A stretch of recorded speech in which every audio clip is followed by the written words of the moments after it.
During an intense battle, a man wielding a holy sword unleashed its powerful energy on the enemies. A young man named Ishua watched in amazement at the hero's incredible skills with the weapon, Excalibur. However, he quickly noticed that the sword consumed a massive amount of mana. To make things worse, the hero kept firing it in rapid bursts, forcing the party to focus heavily on restoring their mana. As the battle continued, the other party members began using their own abilities. One wielded the Blade of Grams, another cast lightning magic, and the Saintess used Holy Nova. Seeing this, Ishua immediately focused on restoring mana so that the mage could resume her chanting.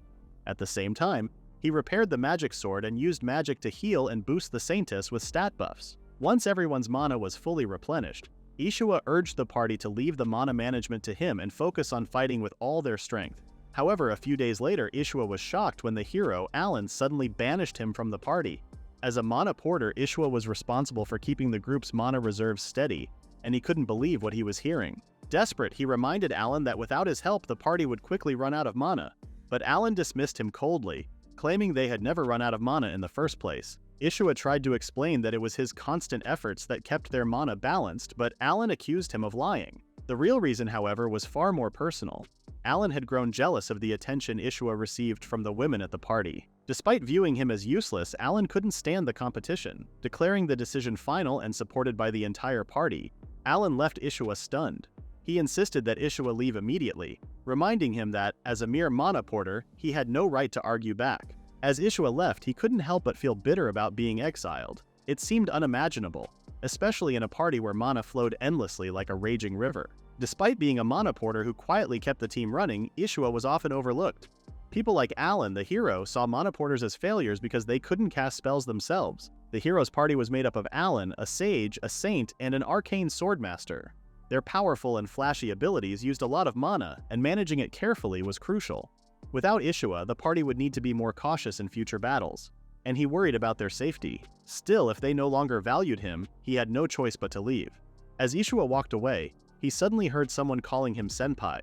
Surprised, he turned to see Arya, the saintess, running toward him. For a brief moment he caught a hint of her soft, sweet scent, but he quickly pushed the thought aside. Arya stopped in front of him, her expression filled with concern. She asked why he had suddenly left the party and demanded an explanation. Arya had been Ishua's junior during their time at the academy, and both of them had joined the hero's party together. Ishua explained that he hadn't left on his own, but had been banished by a unanimous vote. Arya's eyes widened in shock as she realized that the hero's party relied completely on Ishua's mana to function. Seeing her disbelief, Ishua added bitterly that it was all because of Alan. Arya immediately wondered what was wrong with the spoiled hero, but Ishua quickly reminded her that her ominous aura didn't suit a saint. Still, he was glad she had finally acknowledged his efforts. Arya then confessed that she had originally come to bring him back to the hero's party but had changed her mind. She declared that she wanted to stay by his side. Ishua reminded her of how hard she had worked to join the hero's party, but Arya firmly said she didn't want to follow a hero who would banish her dear senpai. She admitted that everything she had achieved was because of Ishua, and that he had always supported her, even back in their school days. Finally, she asked him to let her join his party. After hearing her request, Ishua agreed and welcomed her. Ishua became curious about how Arya had managed to find him. She explained that she had used one of his hairs in a tracking spell, even though it involved sorcery. Concerned, Ishua asked why someone like her, known as a saint, would use such methods. After a short discussion, Arya asked what his next plan was. Ishua said they needed to stop in the nearby town to prepare for their journey. Before they could continue talking, they suddenly heard someone shouting for help. Looking in that direction, they saw a carriage surrounded by giant wolves. Without hesitation, Ishua declared that they would help, which Arya found admirable. The person near the carriage seemed worried, but Ishua reassured them by confidently stating that he would use his mana to defeat the wolves. As they moved to help, Arya commented that their teamwork felt natural, calling it a collaborative chant. Ishua quickly analyzed the situation and noted that the wolves were B-rank monsters, difficult opponents for most novice adventurers. However, he trusted Arya's abilities, knowing she was a genius-level saint. To his surprise, Arya was already casting powerful magic. Ishua immediately recognized her technique as high-level but was amazed by how smoothly she layered her spells without needing to chant. Noticing that Arya was pushing herself too hard, Ishua stepped in to adjust the magic flow. He carefully added opposing mana to the magic circle to stabilize the spell. Once it was ready, he launched the spell toward the wolves, ensuring it had the right power. He gave a quick signal to Arya, who responded instantly by casting a dual incantation spell called Innocent Shine. A brilliant cross-shaped light burst from the spell, shocking Ishua, the merchant, and even the wolves. The radiant blast engulfed the wolves, who seemed to have accepted their fate. The spell's light spread so far that even some nearby zombies were caught in it. Moments later, a massive explosion shook the area, filling it with light and debris. Afterward, Arya eagerly asked Ishua what he thought of her new magic. However, he told her that she had gone overboard, pointing out that she had accidentally wiped out every impurity in the area and turned it into a holy sanctuary. Arya apologized, but the merchant they had rescued started to grow curious about who they were. Later, at the tavern, Ishua thanked the merchant for guiding them to the village. The merchant, however, insisted that he should be the one giving thanks for being brought there safely. He was still amazed by the powerful magic he had witnessed, especially since he had never heard of anyone achieving such a result through mana transfer. In response, Arya explained that it would normally be impossible to cast such a large spell. However, Ishua made the impossible possible. She added that she wouldn't have been able to cast such a massive spell without Ishua's nearly limitless mana. His ability to instantly learn high-tier spells, adjust their strength, and make them more efficient was remarkable. To her, Ishua's skill made him seem almost superhuman. Their conversation was interrupted when the merchant scolded the waitress for serving his savior an unrefined version of Hugh Nuts. The waitress apologized and explained that the village had been suffering from a mana shortage, so they could no longer produce refined products. Seeing Ishua's confusion, the merchant explained that Axis was a small, struggling village. They could no longer afford to maintain their refining machines or farming tools due to a lack of resources. In the past, the village was known for producing high-quality Hugh Nuts using specialized machines. But as maintenance became too expensive, production dropped, and the village's future grew uncertain. When Ishua and Arya heard about the problem, they exchanged determined glances and decided it was their turn to help. The merchant quickly objected, saying he couldn't trouble them any further. However, Arya reassured him, mentioning that Ishua was simply too kind to ignore someone in need. Later, they went to the village factory where the equipment was in terrible condition. The merchant commented that the machines had managed to deceive everyone for years. Ishua stepped forward, carefully examined the broken equipment, and confidently stated that he might be able to fix it. Without wasting any time, Ishua began pouring his mana into the machines. To everyone's surprise, the storage tanks roared back to life. For Ishua, using mana to repair objects came as naturally as breathing. As the hero party's specialist in maintaining enchanted items, he had mastered this skill long ago. While he worked, Ishua used opposing mana types to clear away the grime and rust that covered the machines. The results were incredible. The equipment looked brand new, and even the power source, which everyone thought was beyond repair, was fully restored. The rust disappeared, and the machines began running with renewed energy. Ishua explained that he had adjusted the mana flow and repaired the damaged magic circles to make sure the equipment would last longer. Still, he humbly apologized, calling his work amateurish. The villagers, however, were stunned.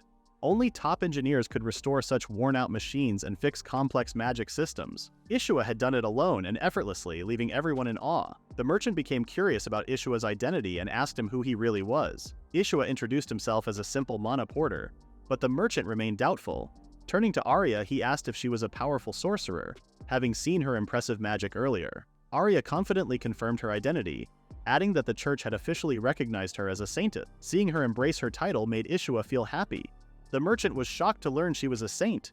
He quickly assumed that if Ishua was traveling with her, he must be the legendary hero. The merchant immediately apologized and referred to them as the saintess and the hero, commenting that they made a perfect pair. Ishua, embarrassed, urged Arya to correct the misunderstanding, but instead, she looked pleased by the compliment. Frustrated, Ishua begged her to return to her usual saintly demeanor.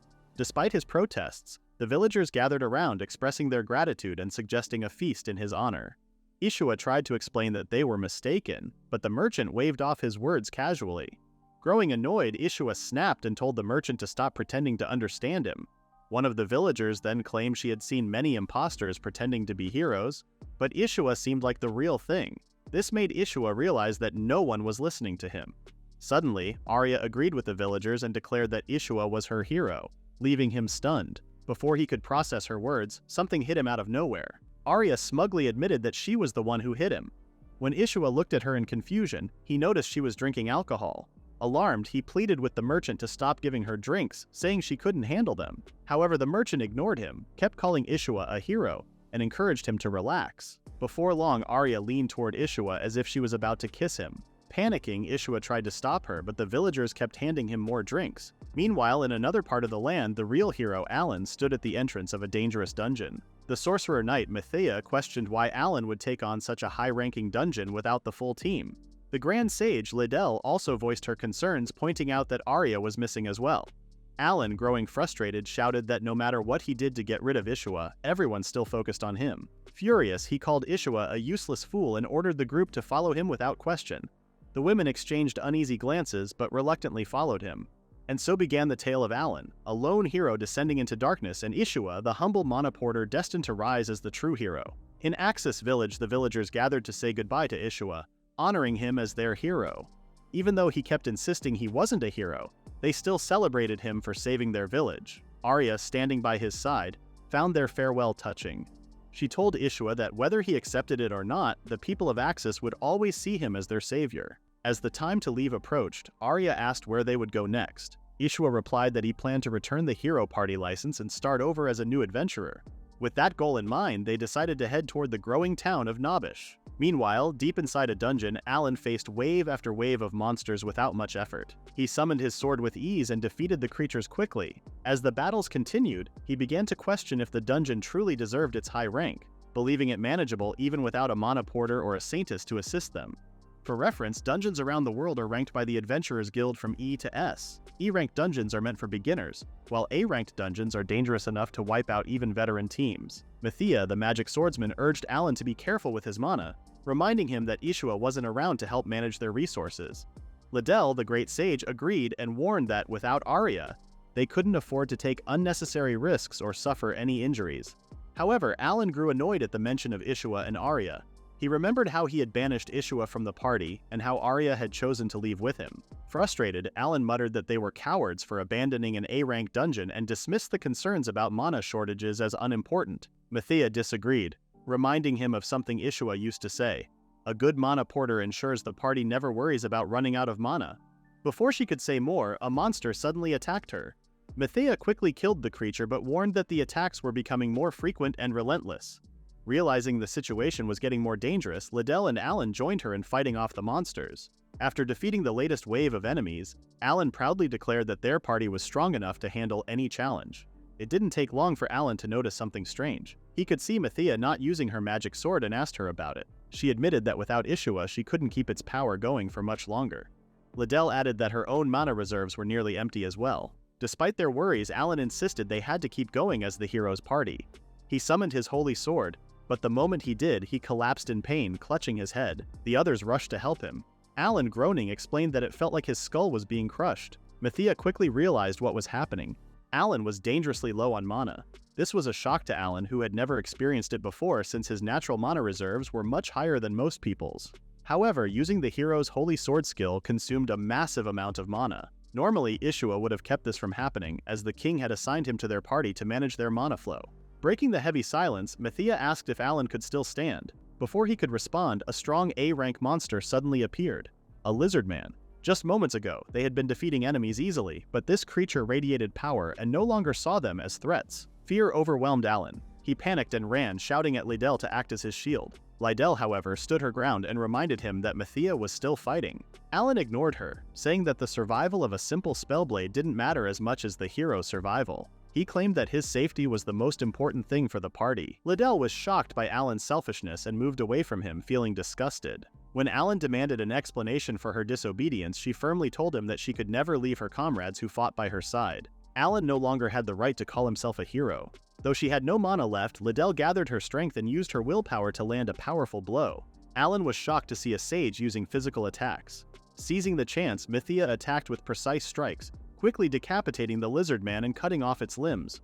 With the immediate danger gone, Mathia focused on Liddell, who confidently said that Ishua's teachings had made her capable of fighting even without mana. Their relief was short-lived when Alan shouted in panic. They turned to see another lizard man charging at him. Mathia quickly acted, cutting the creature down just in time.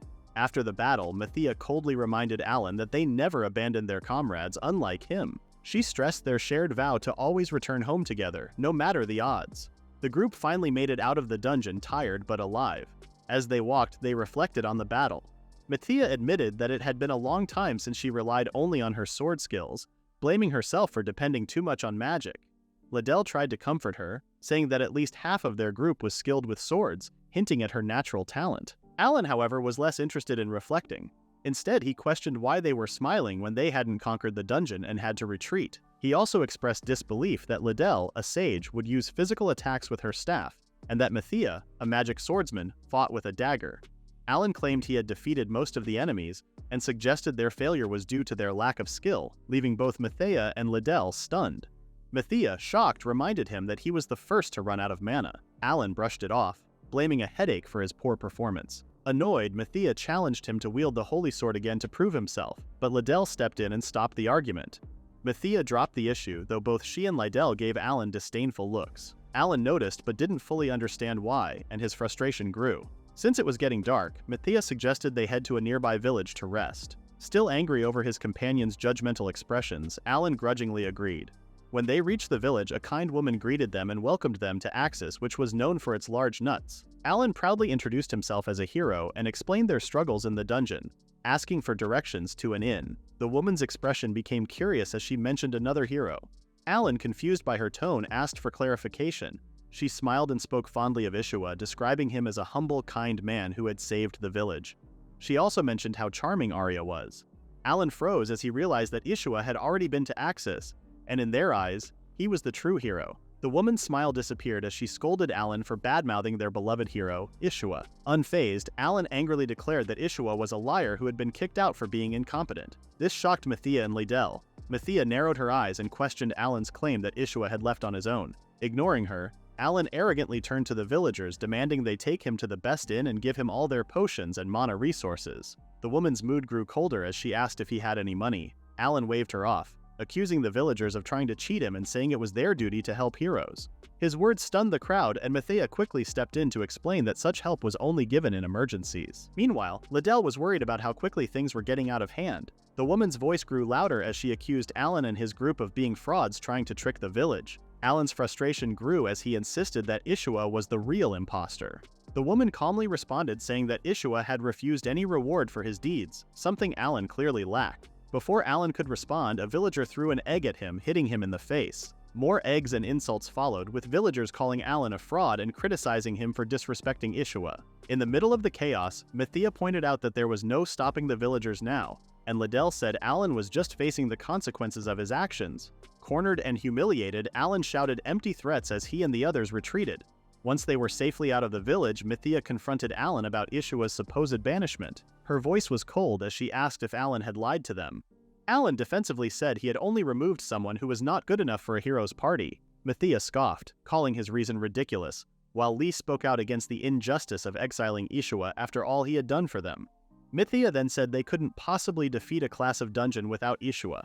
She firmly declared she would seek Ishua's forgiveness and bring him back. Alan, furious, accused her of undermining his authority and said her behavior was holding the team back. He got so angry that he threatened to banish them too. The silence that followed showed that his threats didn't scare them anymore. Mathia broke the silence, saying she had no regrets about leaving the party without Ishua. Liddell agreed, bluntly saying Alan was unfit to lead and that following him would only lead to disaster. Alan realized his position was becoming weaker as he heard their words.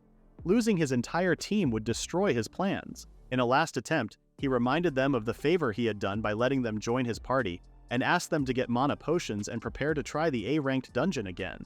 Instead of listening to him, Mathia and Liddell silently threw their party licenses at his feet. Alan's face turned pale as he stared at the tokens, which represented his once great hero's party. Shocked, he reminded them of what the tokens meant, but Mathia coldly replied that she was officially giving hers back. Alan tried to hold on to his fading authority, and argued that it wasn't the right time to leave since they didn't have new recruits.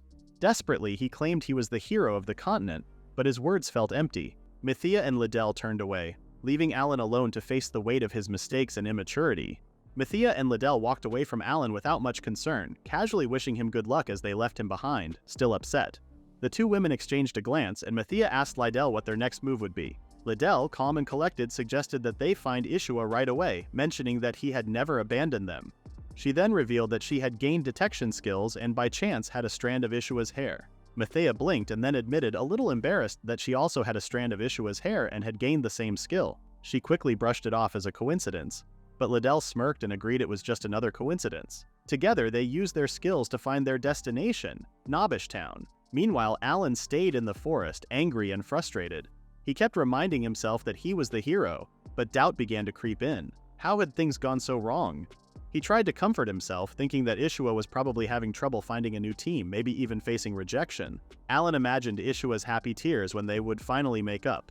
With that thought, he felt more determined and used his special hero skill, Party Discovery, to locate the holders of party licenses. To his surprise, Alan found out that Ishua was in Nobbish Town. Elsewhere, Ishua and Arya had just arrived at Nobbish Town. Arya, excited, announced that they had finally reached the lively and promising city. Later at the Adventurers Guild, Arya stepped up to a large crystal ball and began touching it. The receptionist's voice rang out as she read Arya's stats, noting that most of them were ranked B, C, and S. The receptionist then confirmed what Arya already knew. She was the legendary saint from the Heroes Party, with intelligence and magic power far beyond normal levels. Arya turned to Ishua and told him it was his turn. Both of them had recently given up their hero party credentials and decided to register as new adventurers. The crystal before them measured adventurer rankings from D to S, with F representing average skills. A higher rank marked someone as exceptional. When Ishua touched the crystal, it immediately lit up with an intense glow, startling everyone in the room. Murmurs of disbelief spread. The receptionist examined his stats, her eyes widening as she saw that most were ranked A or B. However, what truly amazed her was Ishua's magic power, which was ranked Trip S. The room fell silent. No one had ever heard of a Trip S rank before. Whispers of disbelief spread, and some doubted the accuracy of the crystal. The receptionist suggested testing him with another device, but Arya firmly stated that the reading was correct. She explained that she had seen Ishua's abilities firsthand, especially when their magic reserves had run low during their past battles. With Arya's confirmation, other adventurers began discussing Ishua's potential. They speculated that someone with Trip S tier magical power might have nearly unlimited magic and abilities, making him incredibly powerful. After confirming the results, the receptionist gave both Arya and Ishua an initial rank of C, as she had politely requested. This surprised the guild members, as getting a C rank right from the start was unheard of. Despite this, Ishua reminded the receptionist that they shouldn't receive special treatment. His modesty was noticed, but it didn't stop the guild members from eagerly trying to recruit them into their parties. While Ishua was still processing the attention, he noticed Arya, who was usually shy, struggling to keep her calm under the pressure. To ease the tension, Ishua humbly declared that he was just a mana porter, much less important than Arya. Before anyone could respond, a girl suddenly appeared and addressed the crowd, warning them that Ishua might be annoyed if they all rushed in at once. One adventurer called her sister, which confused Ishua. The girl immediately smacked the adventurer for his rudeness and introduced herself as Diana, a sword saint. An adventurer clarified that Diana was an S-rank adventurer and a member of the famous hero Lillian's party, known for defeating the Demon King's elite general Ifrit. Diana, sensing the tension, apologized on behalf of the guild members for their aggressive behavior and invited Ishua to join her party. Ishua realized this was quickly turning into a battle for his loyalty, but he politely declined, explaining that he and Arya had planned to work together as a duo for now. Diana mentioned that her leader Lillian held hero credentials. At this point, Arya, who had been quiet until then, spoke up, explaining that Ishua had recently suffered under a hero's leadership who didn't understand him. Diana quickly reassured Arya that Lillian was nothing like that, but Arya wasn't entirely convinced, especially since Lillian hadn't bothered to meet them in person.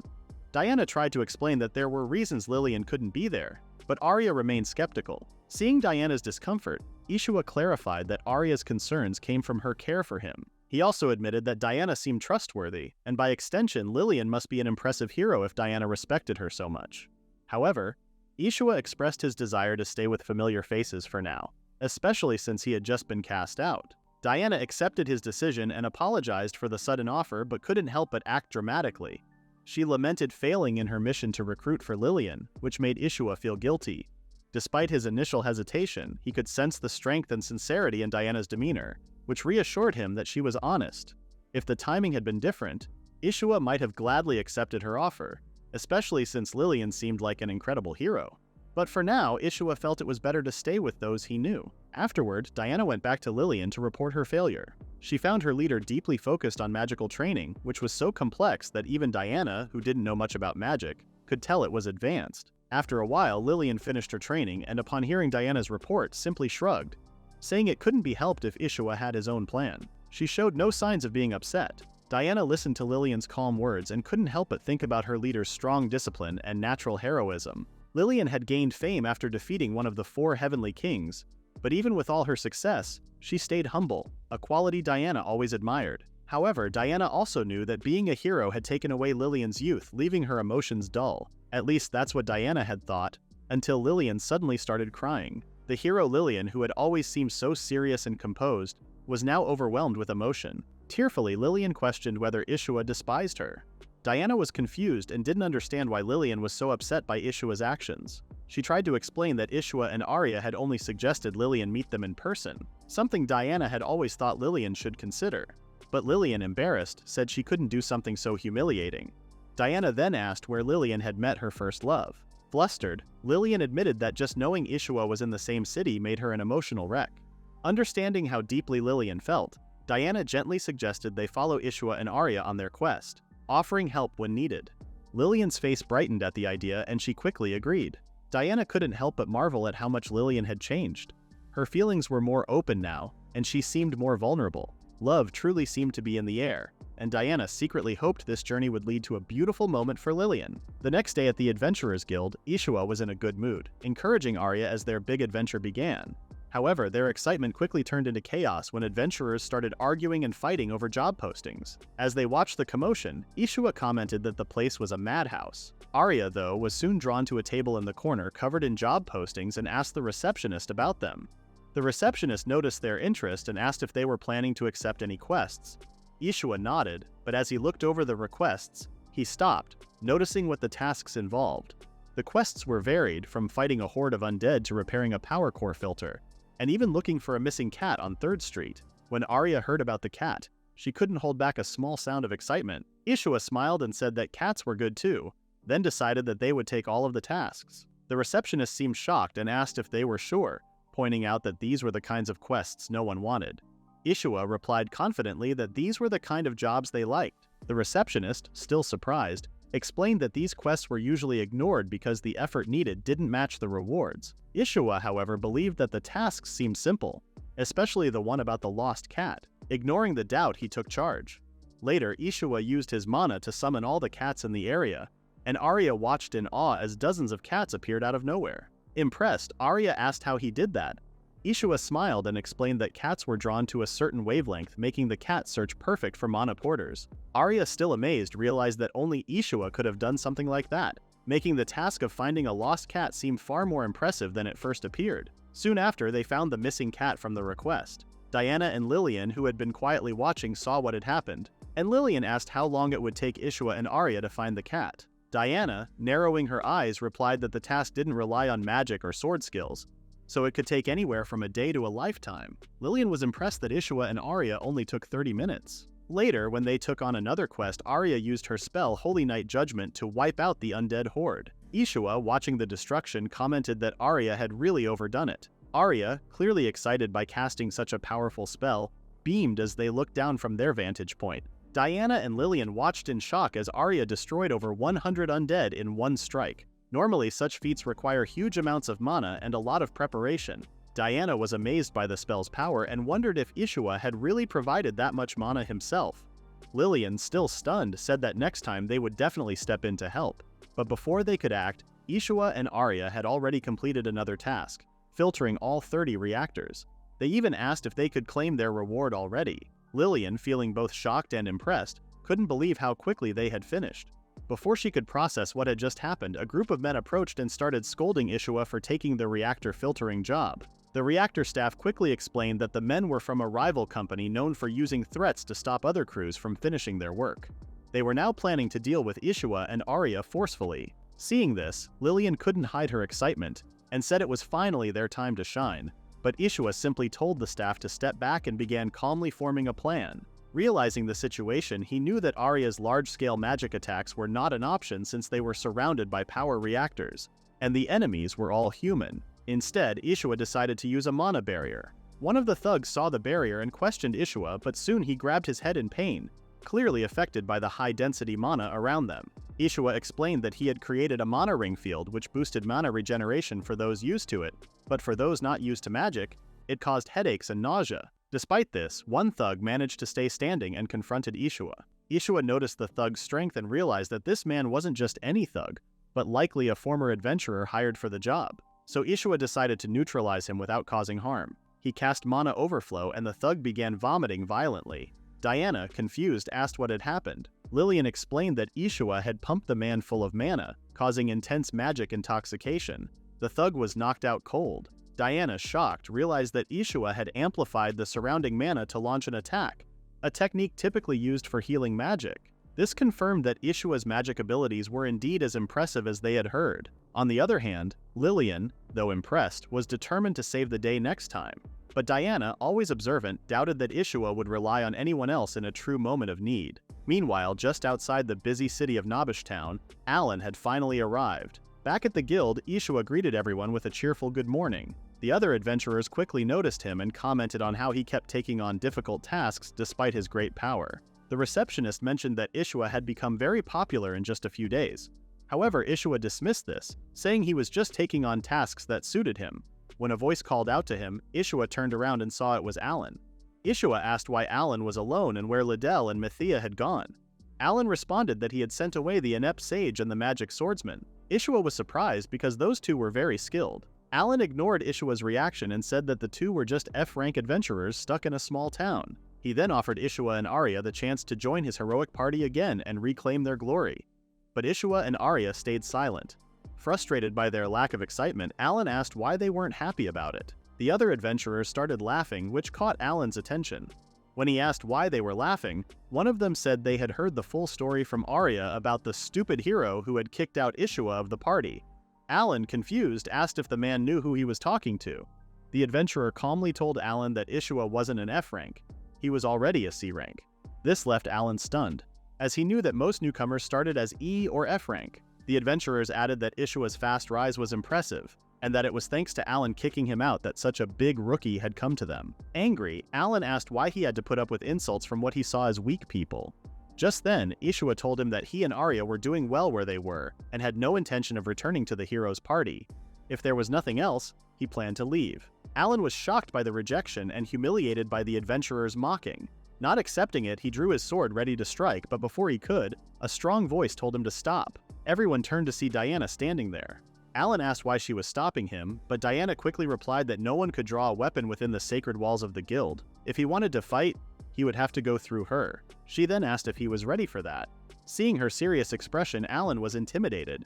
He felt the power she radiated and decided to back off, warning Ishua to be grateful for his mercy as he left. Afterward, Diana said that Alan wouldn't understand the difference in their abilities without her hostility. Ishua thanked her for stepping in, and Diana assured him that she understood he didn't have good memories of Alan, but hoped he wouldn't cause any more trouble in the future. About a week after their last adventure, Ishua and Arya went back to handling dud requests. One day, a new assignment came in, a task to visit an elf village and report any unusual activity to the guild. The reward was 30 gold coins, but the quest was marked as a dud, so most adventurers ignored it. This made Ishua suspicious of the shady client. Sensing something strange about the task, he decided not to involve Arya in what could be dangerous. However, the guild receptionist noticed Ishua's hesitation and asked if he planned to decline the job. She assured him there were no hidden risks in the mission. He only needed to file a report afterward. Still unsure, Ishua questioned why anyone would accept such an odd request.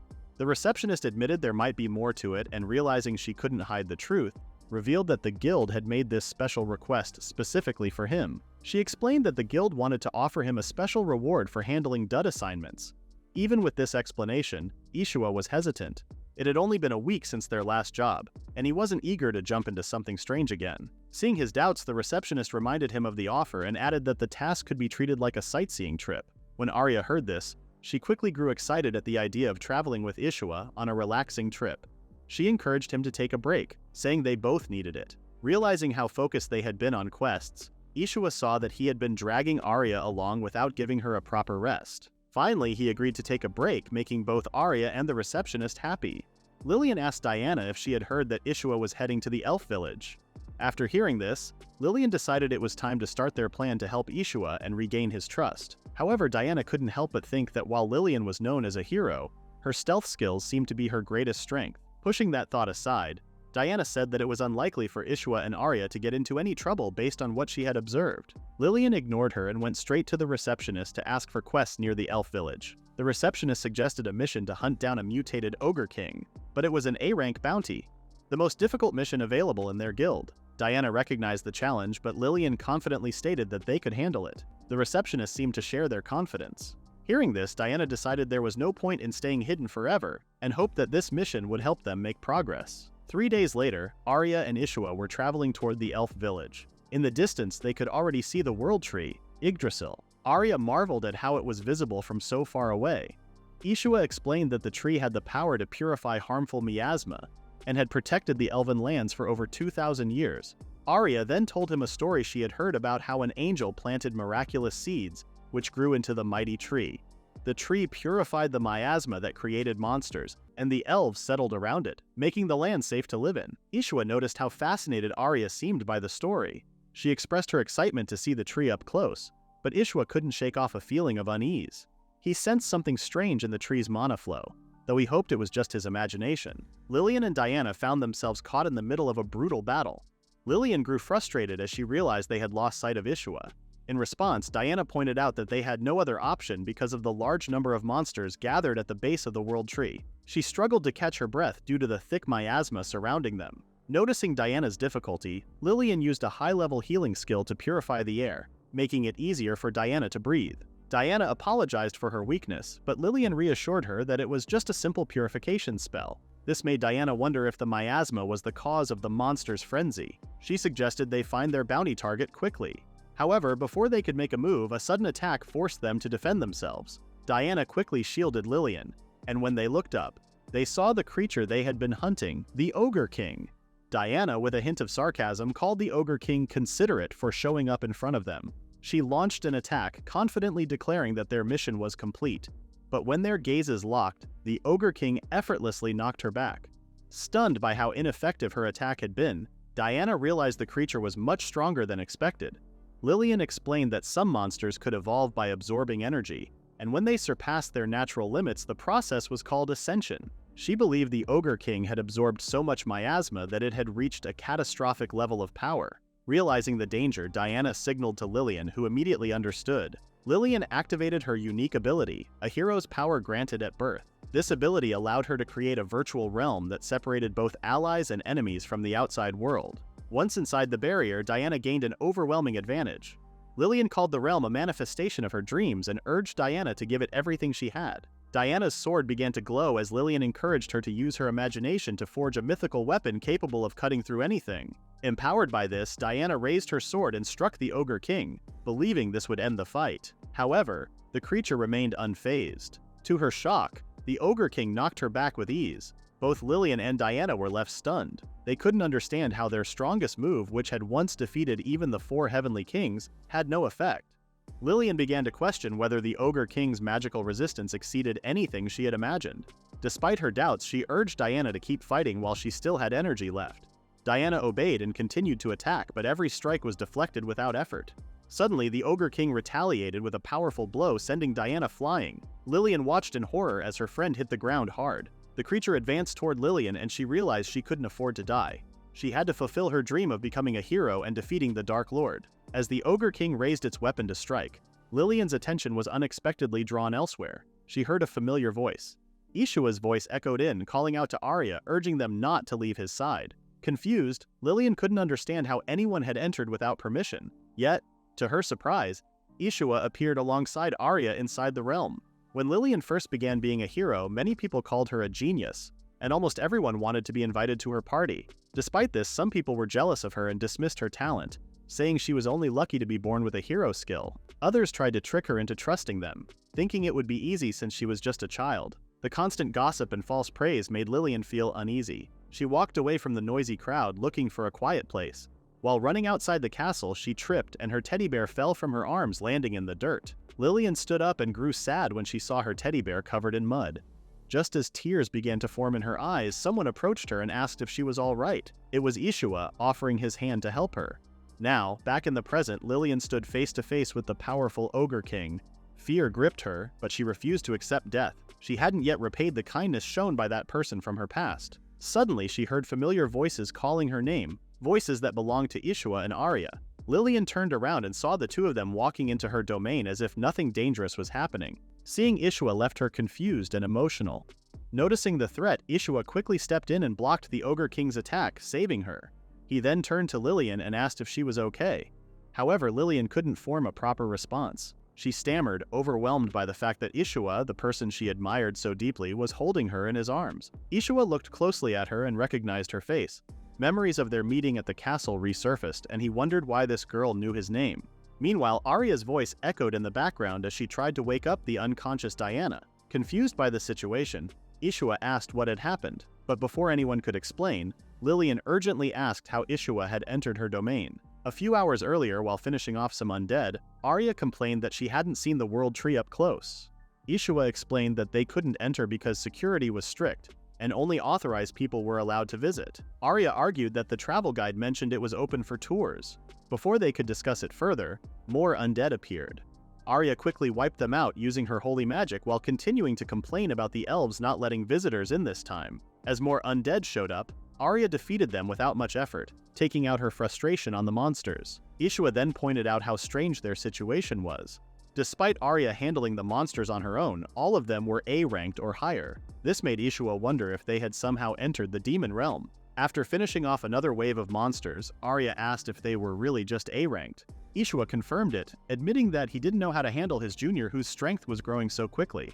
Arya then commented on how thick the miasma in the area was.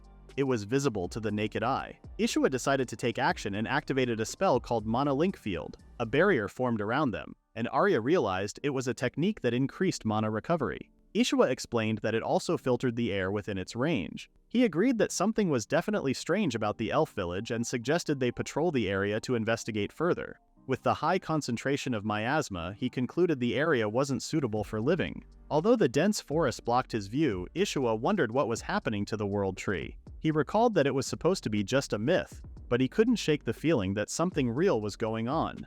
Suddenly, Ishua sensed something unusual and told Arya to follow him. He mentioned he was getting a strange feeling. They soon reached an open area where Arya saw what Ishua was seeing. The space ahead appeared artificially distorted, and they assumed this was the source of the miasma. Ishua began analyzing the spell and discovered it was a highly complex magical configuration. Despite its difficulty, he managed to understand parts of it. An opening appeared in the distortion, and Ishua stepped inside first, asking Arya to stay close to him. Without hesitation, Arya followed right behind him. Lillian was shocked when she discovered that Ishua had managed to analyze part of her domain. Even she couldn't fully understand it herself. It made her realize that Ishua was a monster in the field of magic.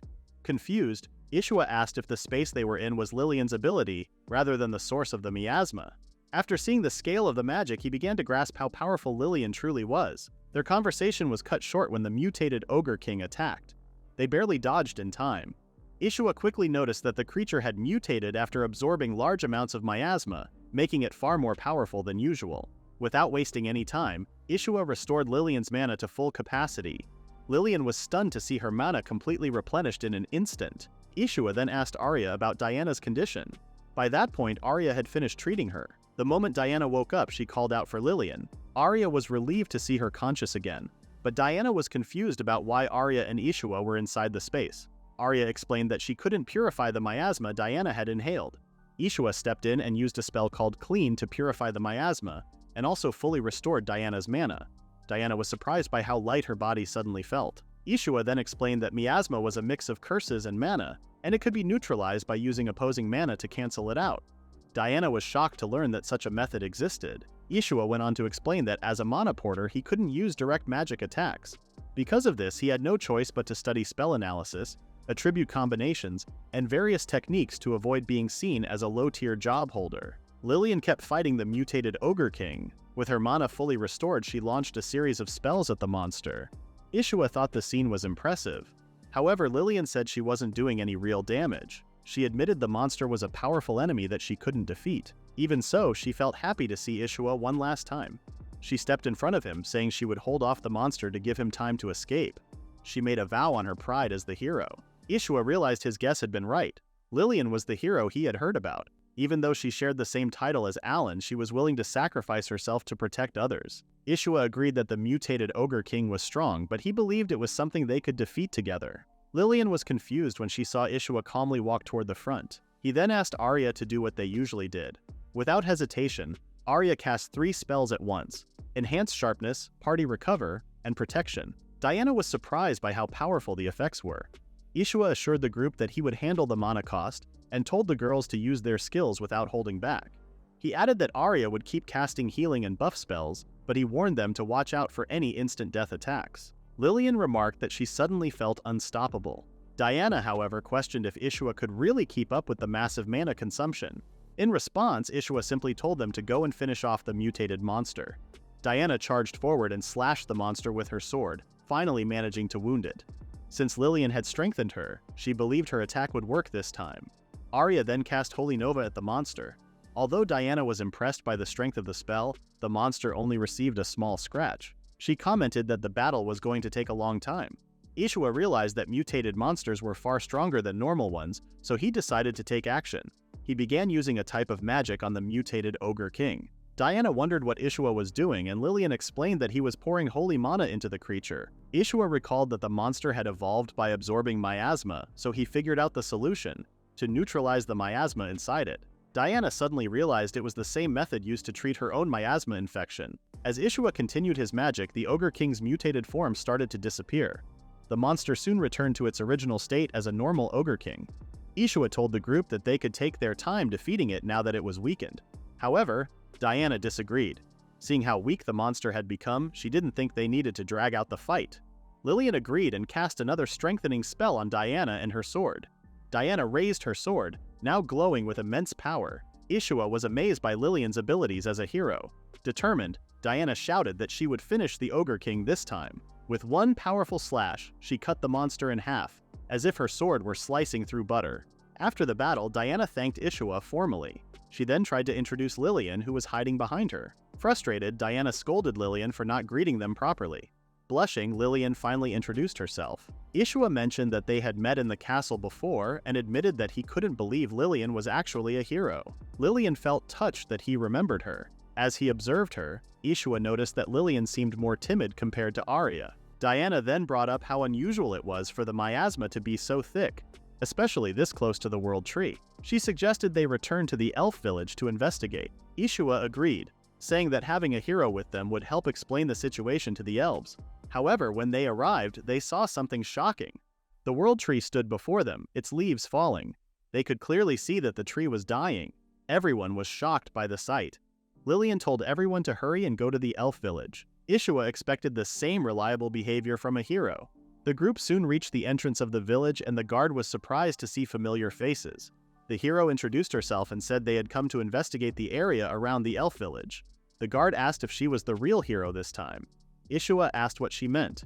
The guard explained that things had gone strange after a man calling himself a hero entered the village. She was worried that Lillian might be another fake hero. Ishua and the others quickly went inside to check, and the guard let them through. Ishua couldn't believe how fast they were going through the elf village. Arya cried because she had expected a vacation. When they got near the base of the World Tree, someone suddenly exclaimed that they had no idea what had just happened. Ishua recognized the voice. He was surprised to see Alan there.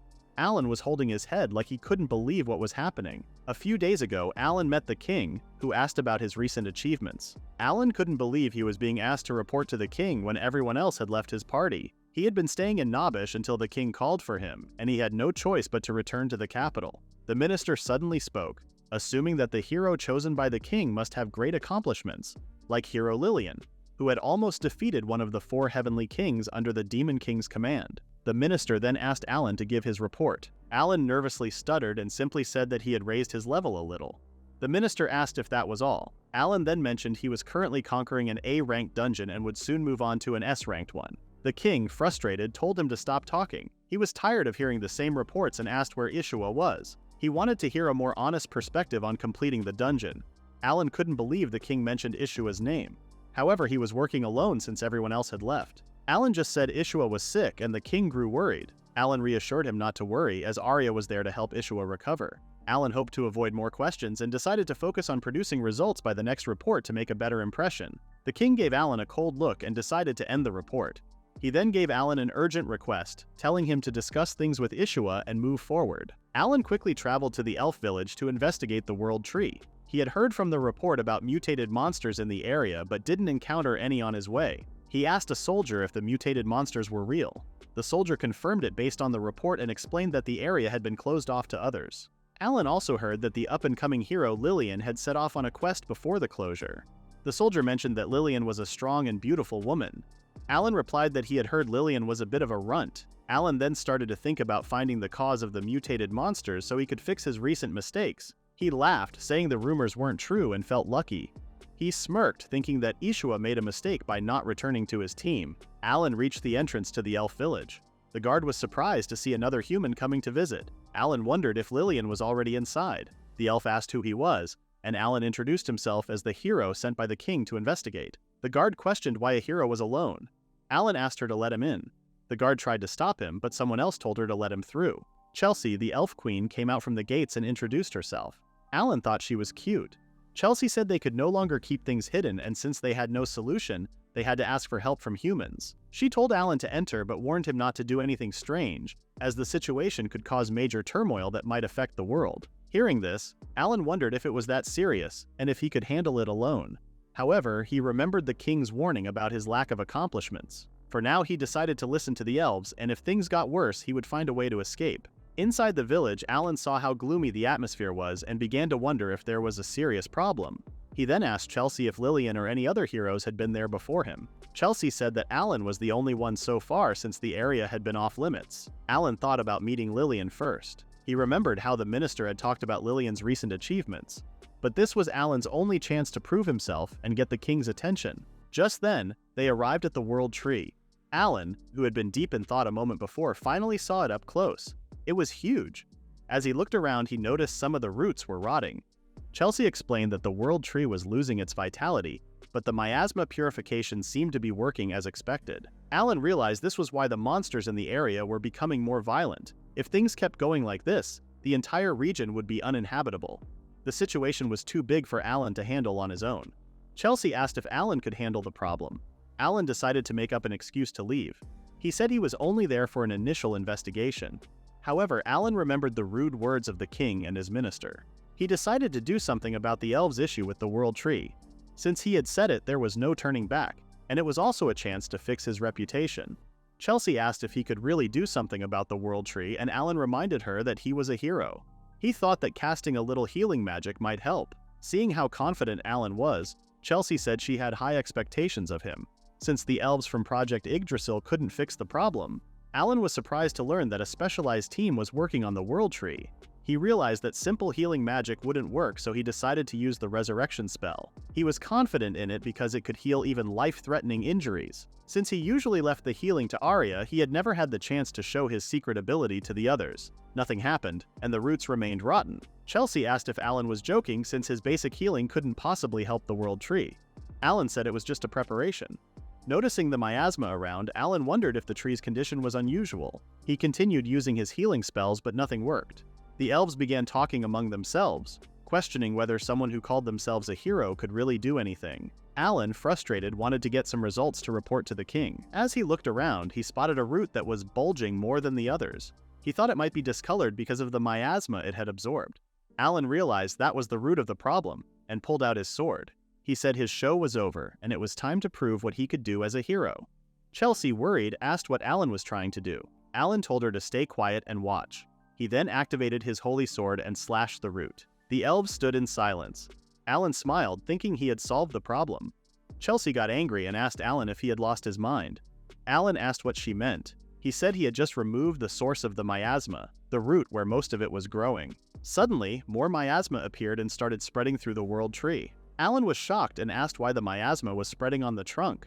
Chelsea, falling to her knees in despair, said it was over for Yggdrasil since it was dying. She explained that the roots were the tree's last line of defense against the miasma. Alan, confused, asked what she meant. The other elves were also angry. Seeing how Alan cut off the tree's roots, they thought he was working for the Demon King. Alan said they were wrong and that he didn't know about it. He insisted he wasn't at fault. But then, he recognized a voice in the crowd calling out to him. Alan gritted his teeth in frustration and angrily asked why Ishua had come. Ishua angrily asked if Alan had done something to the World Tree. The elves accused Alan of cutting the roots that had been sealing the miasma. In frustration, Alan demanded to know why he would do such a thing. Chelsea then asked who the strangers were. Lillian stepped forward, introduced herself, and greeted Chelsea respectfully because she recognized her. However, Chelsea told Lillian to drop the formalities. saying she no longer deserved any title after failing to protect the World Tree. Lillian encouraged her not to lose hope too soon. While they spoke, Ishua immediately checked the World Tree's condition. He sensed a faint amount of energy still left in the tree and informed everyone that it was still alive. He then asked if he could try to heal it. The elves quickly objected, warning him not to interfere. They blamed the humans for the current state of the tree and questioned who Ishua even was. Lillian then explained that Ishua was a novice adventurer and a simple mana porter, but she assured them, as a hero, that Ishua was someone destined to save the world. Chelsea was surprised by such praise coming from Lillian.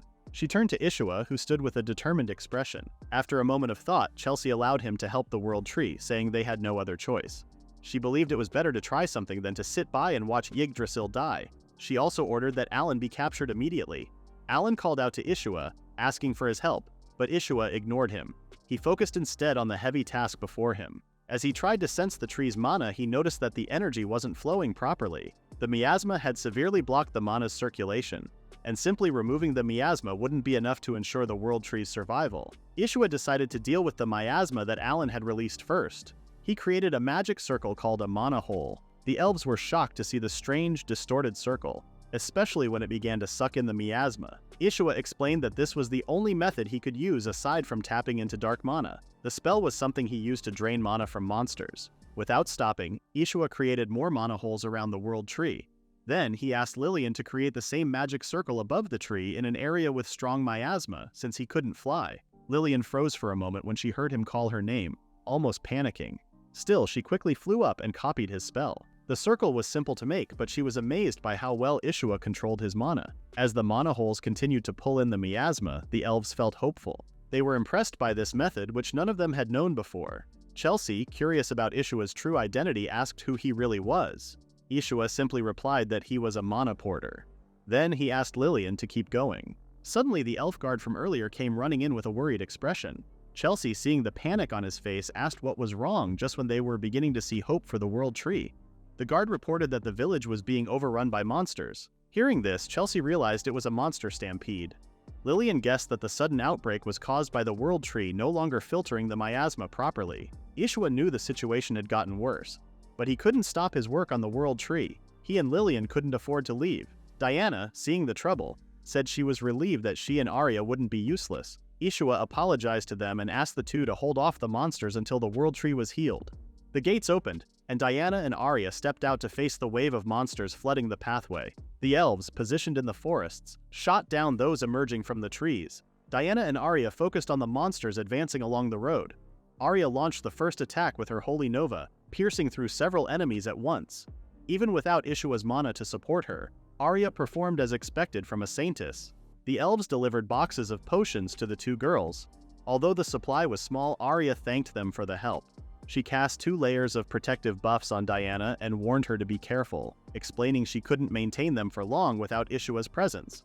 Diana assured her that it was more than enough. With ease, Diana took down several monsters in a single slash. Arya kept attacking while providing support for her. The elves watched in awe as the two fought fiercely. Despite their skills, Arya doubted they could handle the thousands of monsters approaching.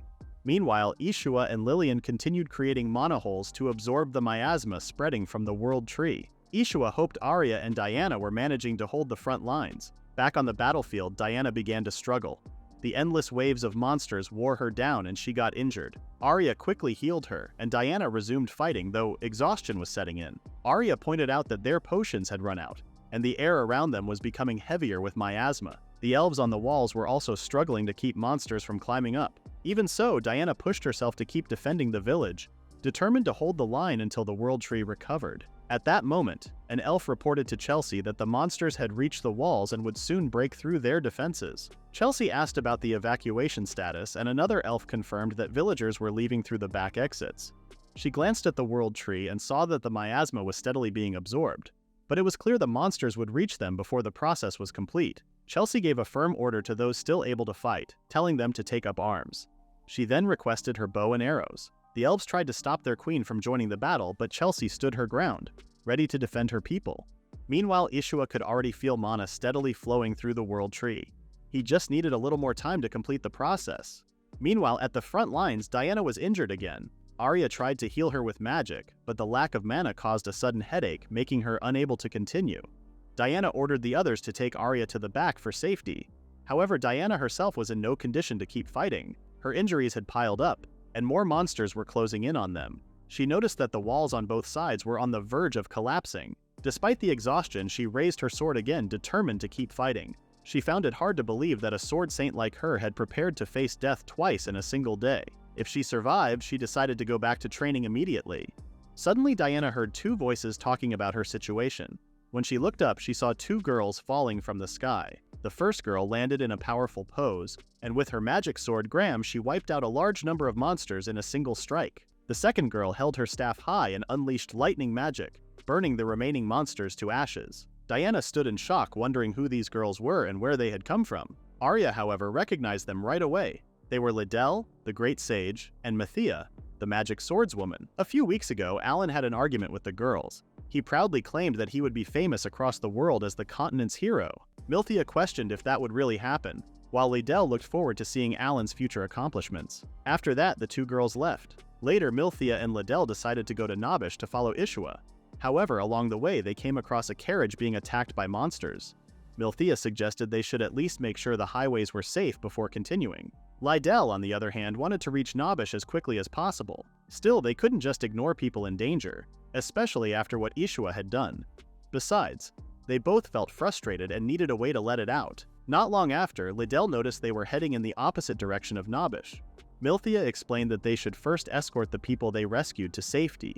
But soon, Liddell became confused about why they were staying in a luxurious place, eating fancy food, instead of continuing their journey. A man appeared and thanked them for saving his daughter's life. The medicine in the carriage was actually the cure that healed the Lord's daughter, who had been sick for a long time. Liddell suggested they continue their journey, but the Lord asked if they could work for his family since they badly needed skilled escorts. The girls politely declined, saying they were only simple adventurers and not suited to serve nobles. Feeling guilty for not repaying them enough, the Lord asked them to at least stay for the night. The girls exchanged glances and agreed. Days passed, and Liddell couldn't believe they had stayed for an entire week when they were only supposed to stay one night. While Liddell was still confused about how much time had passed, Maia, who was calmly relaxing, suddenly remembered that they needed to go to Nabish. Liddell used her Discover skill to check if Ishua was still there, and she confirmed that he was. After saying goodbye to the Lord and his family, who suggested they visit again, the two set off to reunite with Ishua. When they finally arrived in Nabish, the girls found themselves in an unexpected situation. Maia angrily questioned the guild receptionist about Ishua's location. That was when Liddell realized they had wasted too much time. The receptionist explained that Ishua had left for the Elven village on a special quest given directly by the guild. Maia immediately decided they should go after him, but the receptionist warned them that the king had recently issued an order prohibiting entry into the areas around the Elven village. Liddell felt torn. She wanted to go after Ishua, but she also knew it was important to obey the king's order. Maia said they couldn't just wait any longer. She asked the receptionist if Ishua was really completing all the leftover quests. The receptionist confirmed it was true. After hearing that, Maia decided to take on some of the remaining requests while Ishua and the others were still away. Maia and Liddell spent the day completing random quests. They dealt with undead monsters, found missing cats, delivered large crates, and even helped children get to school safely. It didn't take long for them to finish all the tasks. The receptionist joked about Maia becoming a new, leftover quest hunter. Maia felt motivated to keep going, hoping Ishua would praise her later. But things took an unexpected turn again. A giant bird suddenly swooped down and picked them up. Maia seemed to enjoy the ride so much that she fell asleep mid-air. Liddell, worried, called out and told her to wake up. Maia woke up, surprised that she had dozed off. She asked how they ended up flying in the sky. Liddell scolded her, blaming her for falling asleep at such a strange time. The two girls had only been out gathering herbs when the bird attacked. Liddell guessed the bird planned to take them to its nest to feed its chicks. Maia, not wanting that outcome, suggested they escape once the bird flew lower. However, Liddell pointed out something important. They were flying toward the elf village. Maia grew worried, remembering the king's warning to avoid the village, but Liddell reminded her that they weren't going there by choice. They were being carried by a bird. After thinking it through, they both agreed there was no way to avoid the situation now. As they approached their destination, Maia guessed the bird's nest must be near the World Tree, but when they finally saw it, Liddell's eyes widened in shock. The once great tree looked like it was dying. Maia and Liddell landed in the middle of the monster horde and immediately joined Arya and Diana in the fight. Maia easily took down the approaching monsters using her magic sword. After a while, she put the sword away, pulled out her daggers and moved swiftly through the monsters, cutting them down one by one. Meanwhile, Liddell used her staff not only to cast spells but also to hit the monsters directly. As Arya watched them, she couldn't help but feel impressed by their improved control over their mana. Diana was equally shocked by their skills, and wondered why Alan had rejected such talented people. Liddell tossed a mana potion to Arya, telling her to use it. Arya caught it, thanked her, and quickly drank it. Not wanting to be left behind, Diana stepped forward and swung her sword with all the strength she had left, managing to take down a few more monsters. Milthea, surprised by Diana's swordsmanship, asked who she was. Suddenly, someone flying above the battlefield announced that she had come to help. A barrage of magic attacks rained down on the monsters. Arya looked up and was surprised to see Lillian.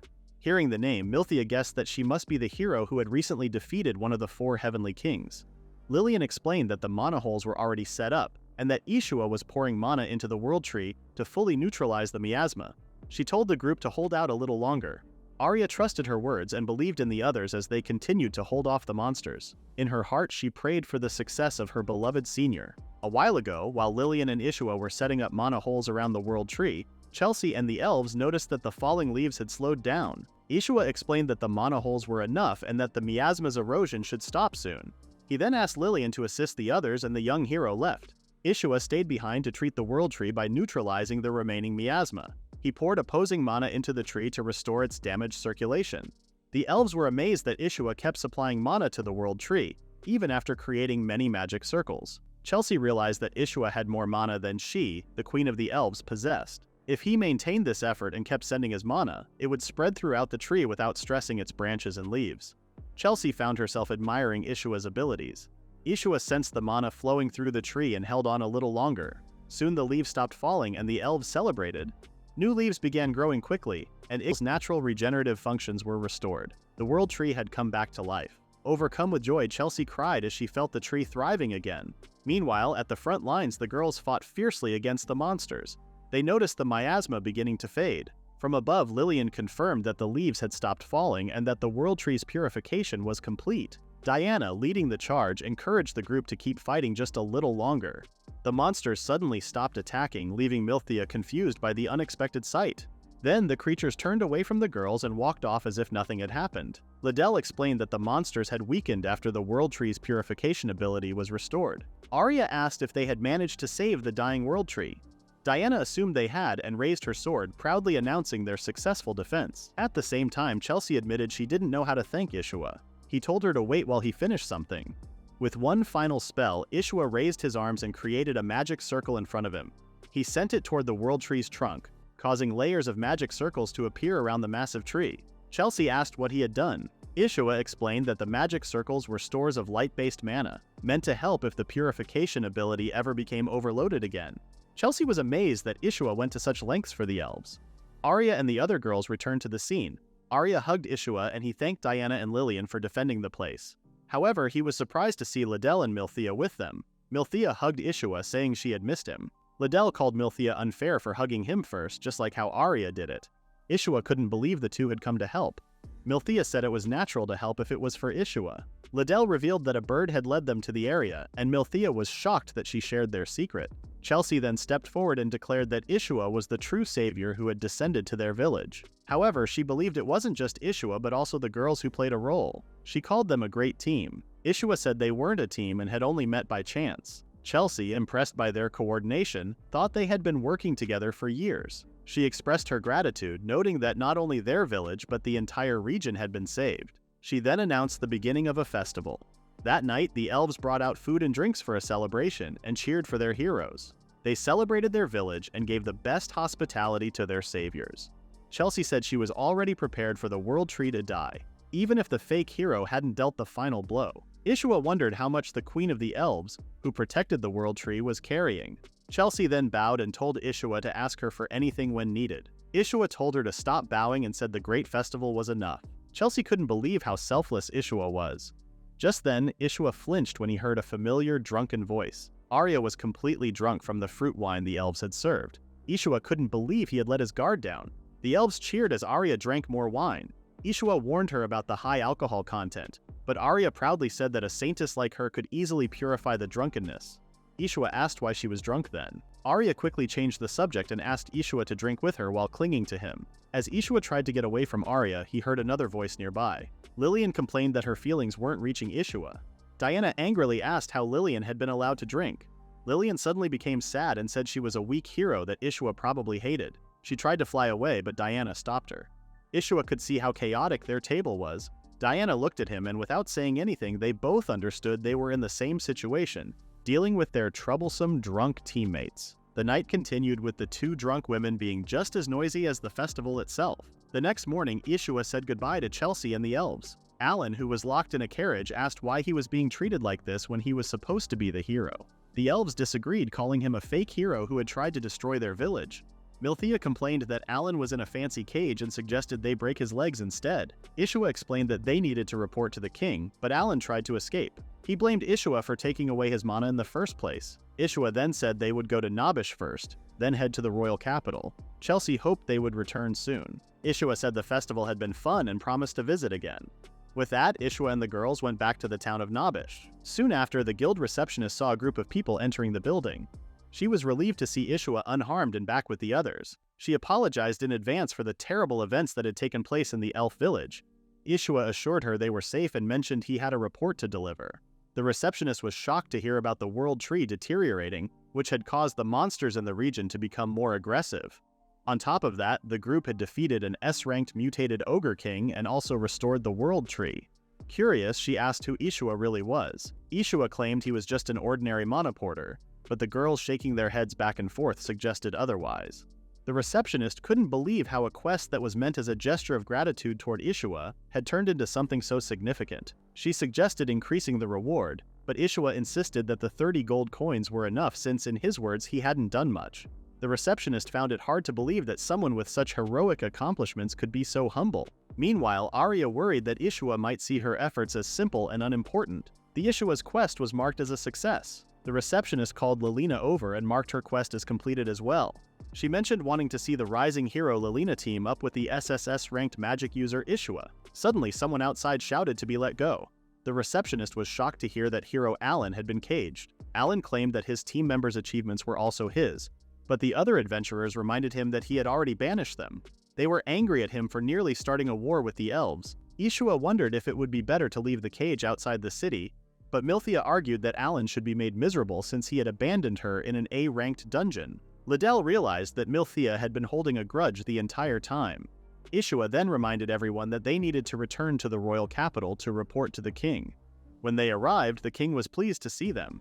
He said he had already learned what happened from an emissary sent by Elven Queen Chelsea.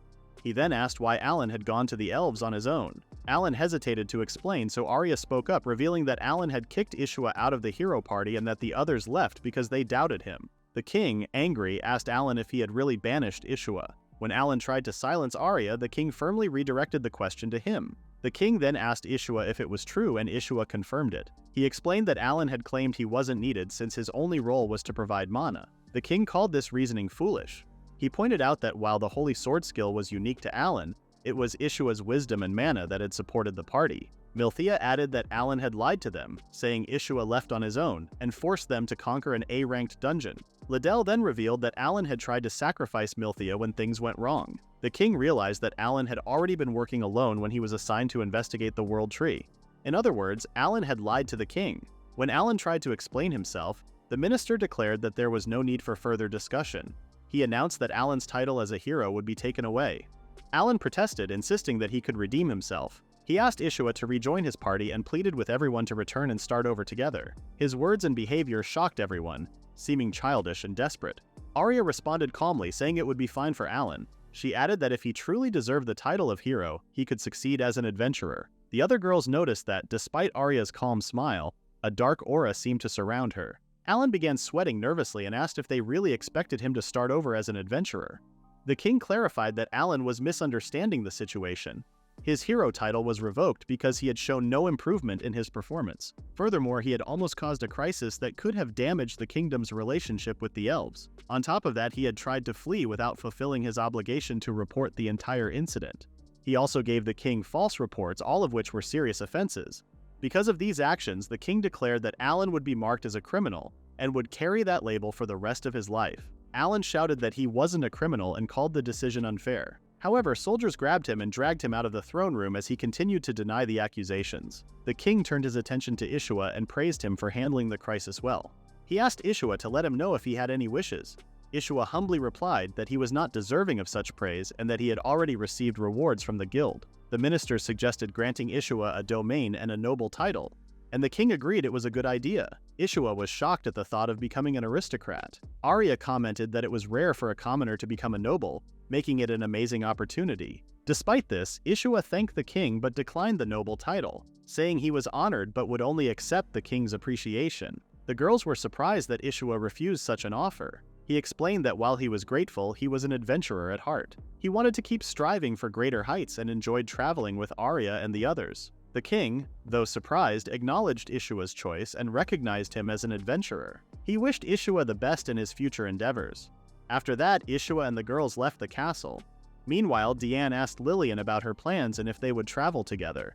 She suggested that this might be Lillian's chance to team up with Ishua. Lillian agreed and tried to catch Ishua's attention. However, Milthea and Liddell approached Ishua first, eagerly asking to join his party.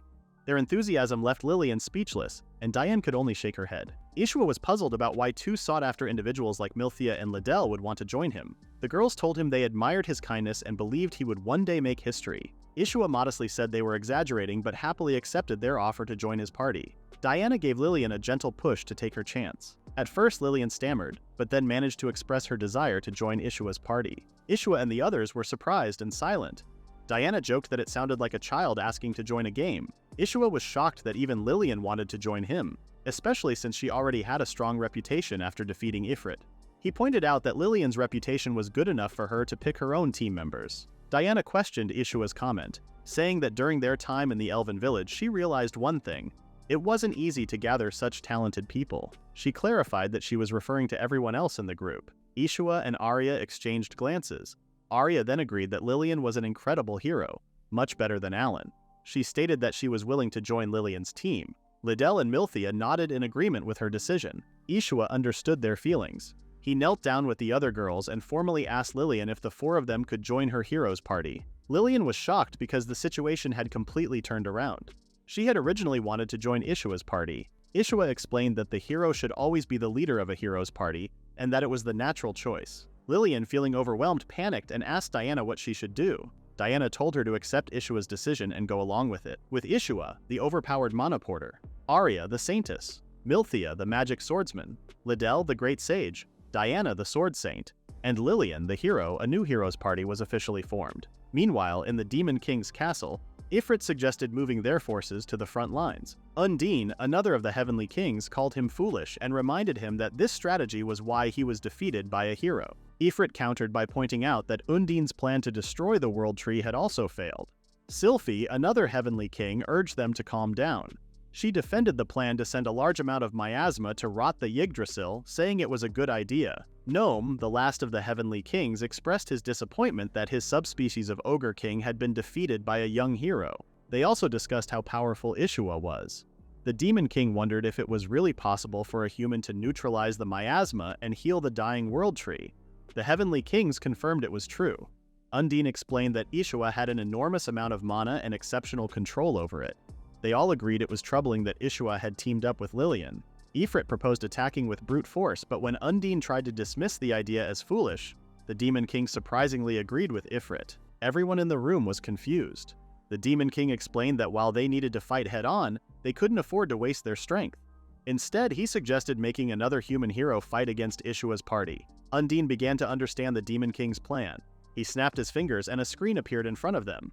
They saw Alan, a fallen hero, complaining about not getting any decent quests because of a mark on his face. Alan blamed Ishua for his problems. The Demon King proposed recruiting Alan to their side.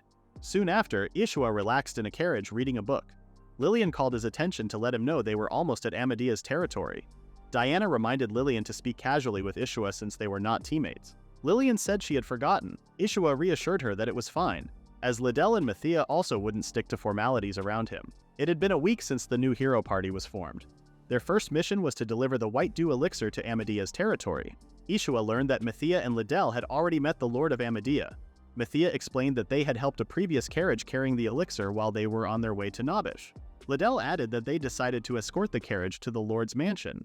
Mithea mentioned that many people were suffering from an unknown illness, including the Lord's daughter and some servants. Since they needed a large supply of the elixir, it seemed like a serious situation. Ishua suggested they hurry. He asked Diana, who was driving the carriage, if they were close. Diana confirmed that the mansion was already in sight. Outside the mansion, the Lord and his daughter greeted Mithea and Liddell warmly. Mithea expressed surprise at returning so soon but was glad to see the Lord's daughter in good health. However, she asked why they had requested such a large amount of the white dew elixir. The Lord explained how the unknown illness had spread quickly across the territory. He said the local doctors couldn't figure out the cause, and the only thing that worked was the highest-ranked healing potion, the white dew elixir, which could even heal fatal wounds. Liddell finally understood why there had been a recent increase in requests to gather Ringetsu herbs. Ishua mentioned that they would try to get more supplies from nearby cities and towns, asking the Lord to manage with the current delivery for now. However, Lillian pointed out that simply using medicine wasn't enough. When Ishua asked what she meant, Lillian suggested that her team investigate the strange disease. Later, Lillian apologized to Ishua for shifting their focus from delivering medicine to investigating the illness. Ishua smiled and said they could investigate while traveling to other nearby towns. Although their main goal had been to complete the request, Ishua admitted he hadn't thought about investigating for the people's sake. He praised Lillian for acting like a true hero and said he trusted her judgment. Lillian blushed at his words. Ishua then asked her to address him casually, though it was difficult for Lillian, who had a crush on him. Arya became curious and asked why Lillian wanted to investigate the illness, wondering if she had a personal reason. Lillian then shared a past encounter when she defeated Ifrit. The heavenly demon had warned that Undine was planning something sinister, and doubted humans could stop it. When Lillian asked what the plan was, Ifrit hesitated, realizing he was about to reveal the goal of weakening the World Tree and sending monsters to attack the Elven village. Instead, he told them to wait and see before escaping. Everyone wondered about the sinister plan, but they didn't realize they had already resolved it. The carriage stopped, and the driver announced they were nearing Harvest Village. Lillian told the group to start unloading. The driver called them a strange bunch and suggested they could simply continue delivering the white dew elixir without going out of their way to investigate the strange disease. He assured them the rewards would increase over time. Milthea, who loved money, found the idea appealing. When Ishua tried to scold her, Milthea quickly claimed she was only joking. Ishua told the driver that their leader was more good-natured than he was. Now they needed to distribute the medicine while investigating the illness. Soon after, a doctor led the group to the sick bay, explaining that more patients were arriving than the space could handle. Inside, sick people of all ages were crowded together, with some lying on the floor. Ishua and the others were shocked by the overwhelming number of patients. The doctor added that it was the same situation in the other huts, with over 100 patients in total. Since the cause of the illness was unknown, the only solution was to use healing magic and rely on the patient's own ability to recover. The doctor was relieved that the elixir was working as intended, but the current supply wouldn't be enough for everyone. The situation was far beyond Ishua's expertise, but he decided to follow Lillian's example and find a way to help. He asked the doctor if he could examine one of the patients. The doctor immediately agreed, knowing their group included the hero who defeated a heavenly king, and the renowned mana porter who had saved the World Tree. Ishua apologized to the patient for touching them, and began focusing his mana on them. He hoped that if the illness was connected to the Demon King, he might be able to discover something.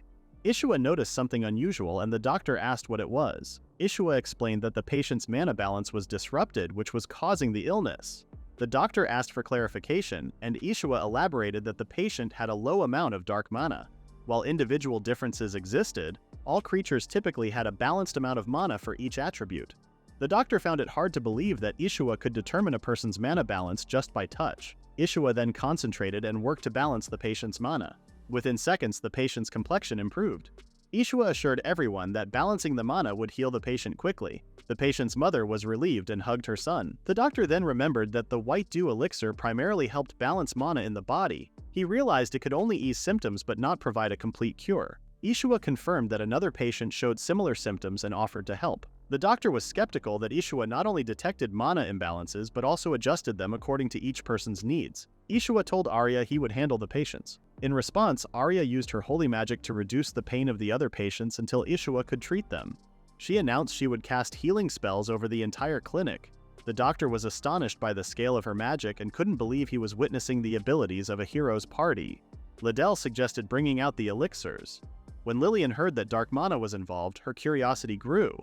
Since mana was the cause, she believed she could detect its source and decided to investigate. Diana and Milthea chose to ask the villagers for information. Seeing everyone take action, Ishua felt proud and grateful for their initiative.